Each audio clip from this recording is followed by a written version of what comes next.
أي واحد تروح ليه يسألك عن اسمك واسم أمك مباشرة ساحر.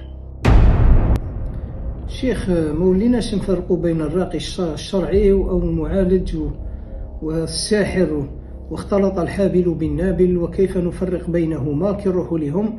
أول شيء إخوتي، أي واحد تروح ليه يسألك عن اسمك واسم أمك مباشرة ساحر. الراقي الشرعي ما يحوش على اسمك واسم يمك. الراقي الشرعي ما يمدش حجابات وما يقولكش بخرهم أو علقهم في قشك أو بيتهم تحت راسك، هذا ساحر دجال.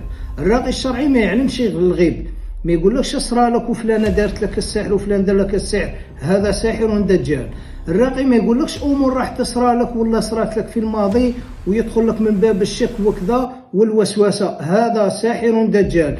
الراقي ما ينفرجش بالمرأة ويقولها روحي وحدك نعالجك، هذا ساحر دجال.